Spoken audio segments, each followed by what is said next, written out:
Hey, so something I haven't discussed. I have a therapist. Now, I have a therapist currently. I don't always have a therapist, but let's talk about therapy. So when I was younger, I was like therapists. I was like, bruh, that means I'm not like, that means I'm not handling it. That means who needs therapy, blah, blah, blah, blah, blah, books, etc. Therapists. So I spoke to my therapist today. How I look at therapy is oftentimes we go to friends, we go to acquaintances, and we tell them about our problems or tell them about our feelings if you're lucky enough to have a connection like that with somebody, right? And most people aren't trained to receive that information and not put their own 2 cents in, not try and get you somewhere, not project their own insecurities onto you, not project their own ideas onto you, or do weird stuff. So, you may speak to a person and that person may be like, oh, that's so shit. Your father died, that's so shit. Oh no, let's go out for a drink. Okay, I guess. Or, oh, your ex-girlfriend left you, nah, fuck her. Like, whatever. Or like, you guys broke up, nah, move on. You're like, so everyone comes from love. Everyone only wants to support you. Majority of the people, right? They only want to support you. But nobody's trained in professional support. Now, I go out there and I give advice.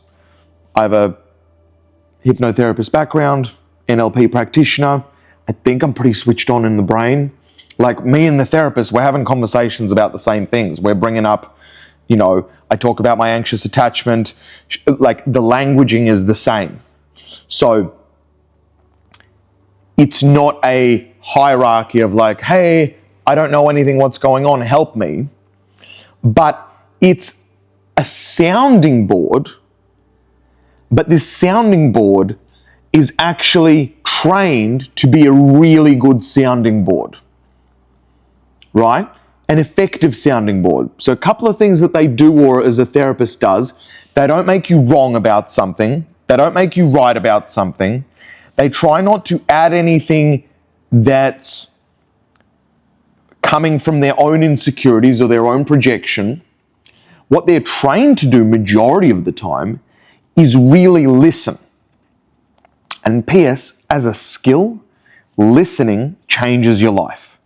If you can enhance your listening, it will change your entire life. 99.99999% of people are really bad at listening. And even the ones that are good at listening are still bad at listening. Because listening isn't all about just hearing the words exactly as they are. Listening is receiving words while your brain is trying to make sense of the words and trying to say yes, no, maybe, agree, disagree. Listening is actually having all of that to the side and receiving the words as they come out to you. So how you can practice listening is, this is going round and round in circles. How you can practice listening is you can literally practice by somebody says something and almost repeat back exactly word for word what they said. A majority of people can't do that. They start putting in extra words or things that they didn't hear, or their projections and things that kind of their brain filled in gaps. And that is why most of us are running around like headless chicken thinking that we understand and we know, while we're not listening to anything that's coming out of the other person's mouth.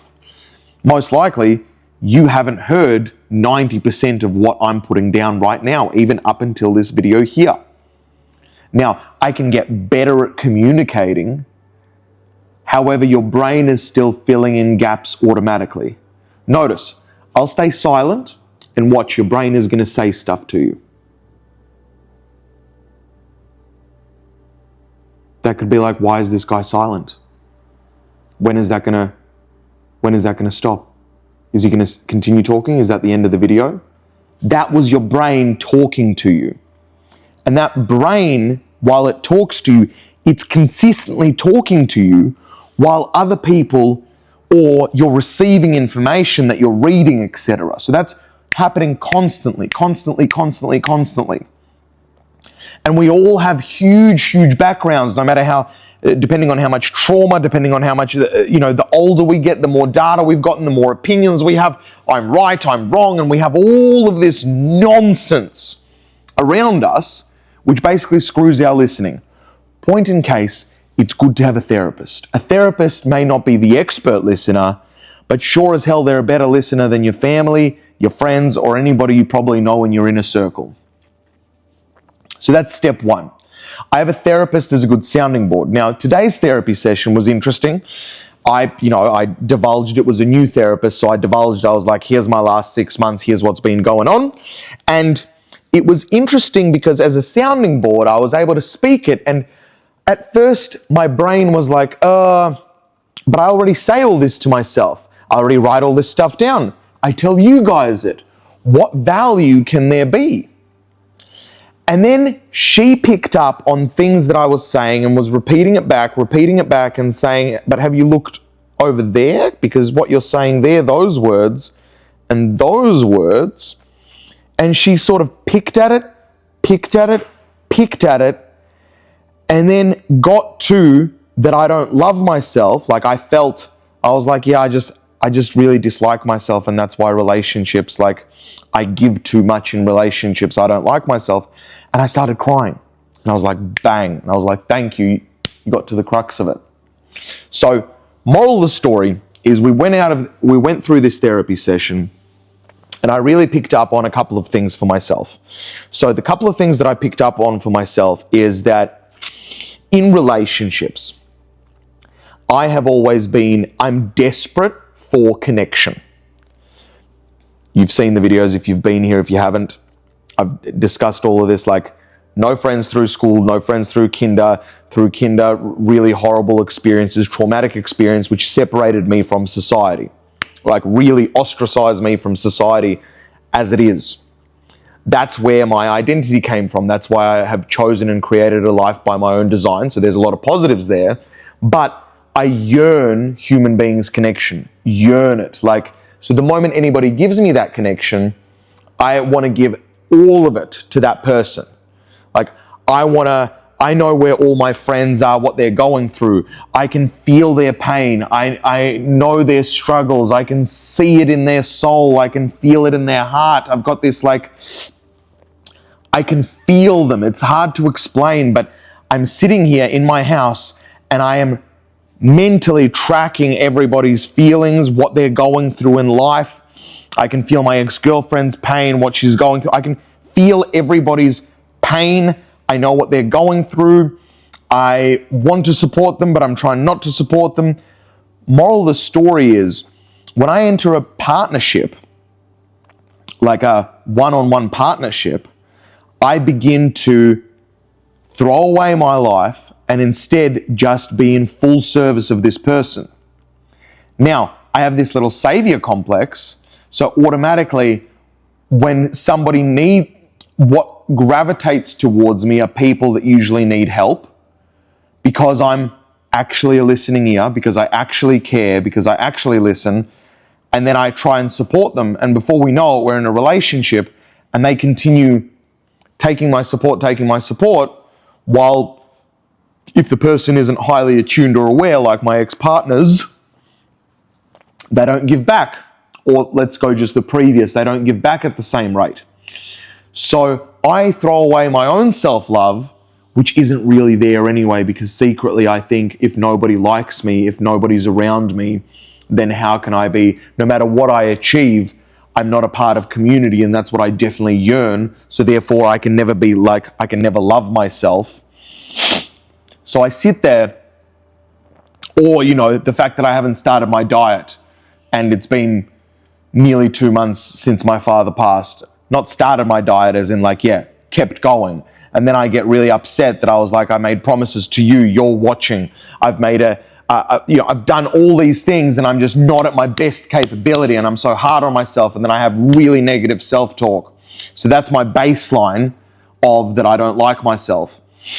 So I give everything to this partner and I throw away my own needs, and it feels like it's selfish to focus on my needs because why? This person is clearly struggling. I need to help this person out. They're struggling right now. I need to support them.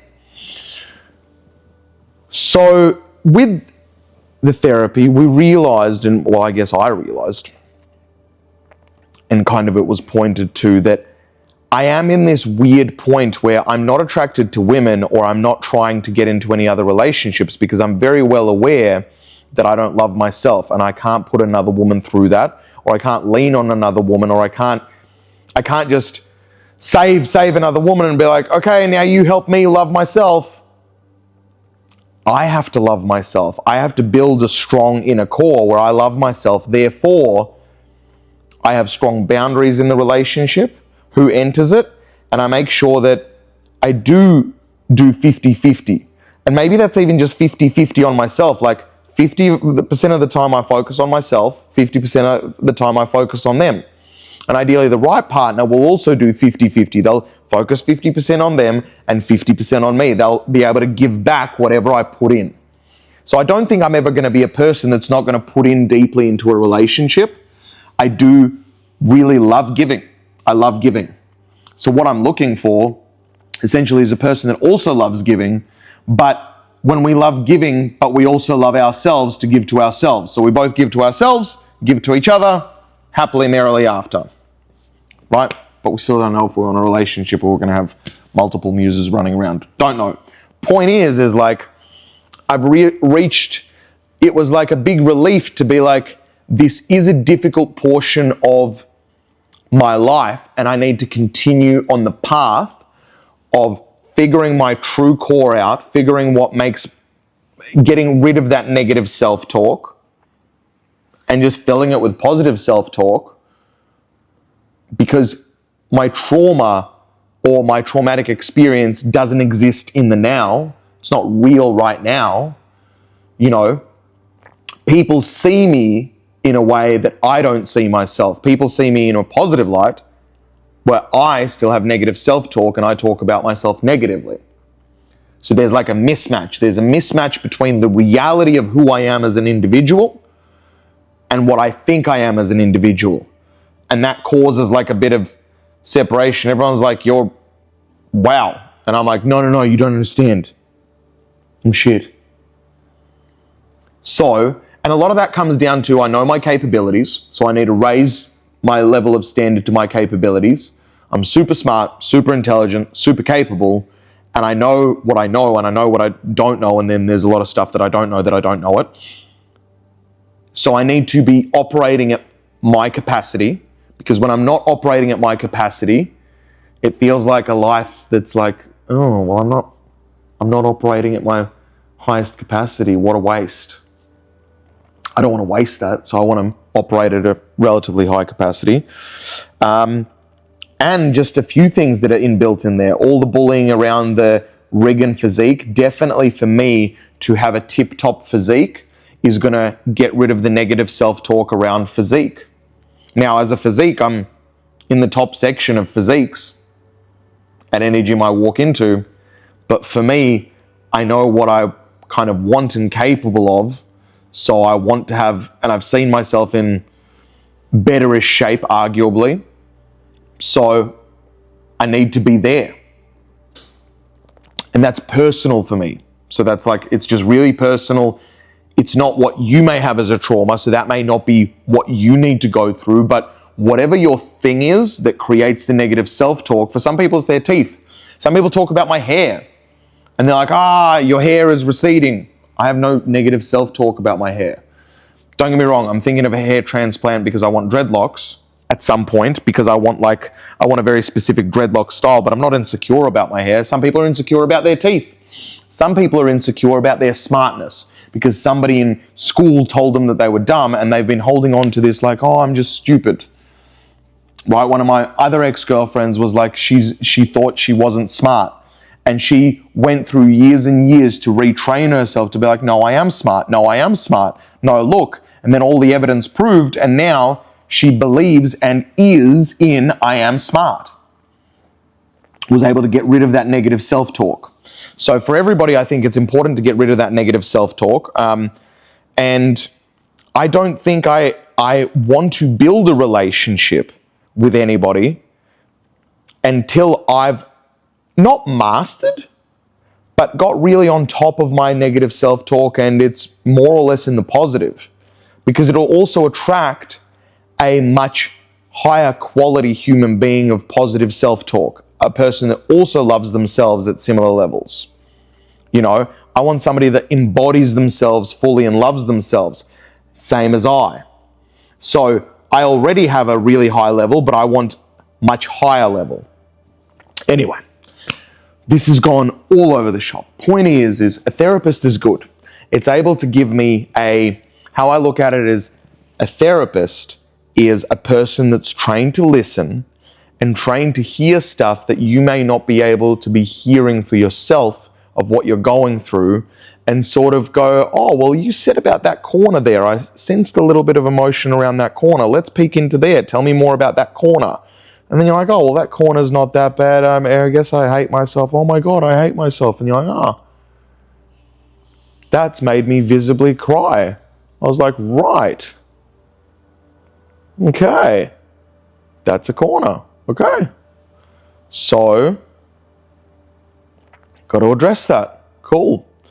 A therapist is something that as a high performer, you want somebody on your team that's trained really to listen really well. In fact, as I'm saying this, I almost want to create a boundary, which I already have with friends. Don't give me advice just because giving advice. Like, don't necessarily just give me advice, because all I want you to do is listen to me, or let's be friends and focus on other stuff. I already have a person that can point me in the right direction, or an expert that's a good sounding board. I don't need another sounding board for this. So, yeah, that's it. That's really it. That's what I want, I think, in life. Like, I want a good sounding, I want a person that's getting paid to be a good sounding board. Anyway, that's my therapist. So that was today's session. Otherwise, release the album today. When we say released, put it in for submission. Put in the full album for submission, free speech. My first album is about to go live once it gets approved. There shouldn't be any problem to get it approved. It turned out to be 18 songs. 18 song album, an hour long, 57 minutes long. Super proud of it, super nervous. Also really, really chuffed just to be like, wow, cool. Now, not allowed to touch music now, not allowed to create more songs, have other stuff to sort out. So I think I got sidetracked. Well, I was going through grief, lots of stuff, cool, and I really wanted to push my music to really cement that, like, I can do this. Now that I've kind of cemented that I can make music, and cool, and it's good, and I love it, now I need to dot all my I's and cross all my T's. I need to get rid of this negative self-talk around physique. We need to go get that done. That's going to be good for social media as well. We need to make sure our businesses are healthy and growing so we have freedom so I can move around the world. And then it'll automatically sort of go into music. So now we're kind of in this place. I'm trying to remove stuff and simplify the life, because I jumped on and I did my usual, which I just started doing way too much. So just do less. Do less, complete. Focus on completion. Do less, completion. Now, in saying that, I'm hiring another YouTube person, another YouTube editor.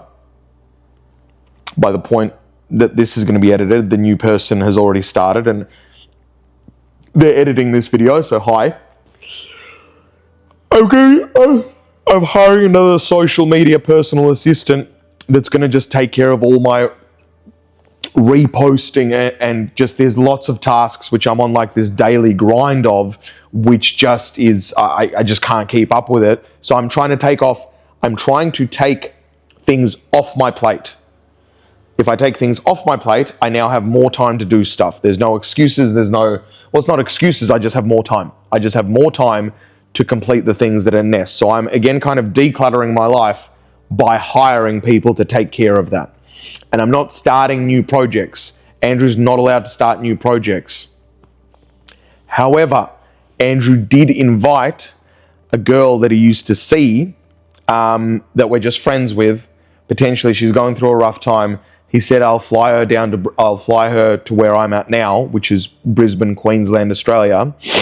And we can hang out for like however many days she wants to, just for some human connection and some randomness. I thought about it today and I was like, look, I haven't actually, since my ex-partner, I haven't connected, I haven't gone out with anybody, I haven't seen friends with anybody for a long period of time, other than some people in Melbourne when I flew down, but that was during the grieving period, still in the grieving period. So I thought, you know what, I'll put the option out there. It's a bit of randomness, and randomness could shake things up a little bit for me. It could create a bit of a shake. Now that we've kind of said sayonara to the ex-girlfriend and she's lost in a, she's clearly off the rails, gone, sorry, can't do anything, just lost on the drugs. And lost in just being not courageous to take on her life at all. So just focusing on, how do I be happy? How do I be happy? How do I be happy? And it's just an eternal struggle to just keep putting more and more dopamine on the fire, more and more dopamine and serotonin on the fire until it ends in three ways: rehab, death, mental health problems, or essentially hitting absolute rock bottom and then climbing her way out. If she spends another year doing this, the climb may never happen out. Like, she may actually just, during a lot of the formative years, just literally cook her brain and that's it. We've lost another good one, which is just genuinely upsetting. I mean, genuinely upsetting to the core, but I can't focus about that. I can't think about that. I've been thinking about that for the last 6 months while this other person was not thinking about it at all. So I can't actually think about it. I can't entertain that any longer. I have done everything I can, short of literally pulling the person out of the depths of despair, but I'm not going to do that. She did not treat me well at all. So, not treat me well. She did not return the other 50%. She didn't even return the bare bones basics while I was going through the roughest time of my entire life, or the entire life of human experience. So therefore, I have to honor myself, and I can't give to a person that's not giving back to me. You here in the video that's actually watching is actually trying to either be entertained, either just hanging out, or either, ideally, if you're probably watching me and following along here, you're probably interested in your life and actually how to have the best life that you can have. My energy is way more important spent here because you've put up your hand and you're saying, hey, I'm actually doing the work. I'm actually confronting myself. That energy should go to you, not to a person that's not giving me any energy or not putting up their hand to work on their energy. It's just factual. I have a limited amount of energy, and that energy needs to be spent on you, the person that's like, I'm in, to the person that's like, nah, I'm out. She said she's out. She knows what's going on as best as she knows. She's made the choice. To the depths of hell she goes, unfortunately. That's just the reality of the situation. What upsets me is no one, not father, not mother, I hate talking about this, not mother, not father, none of her friends that are sober, none of them are trying to save her. She's just in a whole world of just no one. No one has the balls, no one has the courage, no one is willing to sacrifice themselves to help her. And that goes to show that she's just done everybody absolutely wrong, didn't care about anybody. So, it's a one-way ticket to hell for her, unfortunately. And that sucks. So, but I can't focus about that. Point is, thank you for being here. Therapist, good. Learn to listen, good. Learn to listen. The better you get at listening for what you actually hear, not your perception of what you hear, the better your life becomes, because All the information is out there. We just don't know how to listen to it without putting our own belief systems onto it. And yeah, that's pretty much it. Guys, I love you. Have the best day ever. Thank you for being here. And fucking for taking yourself on. If you're here, you're the bestie. So, I love you.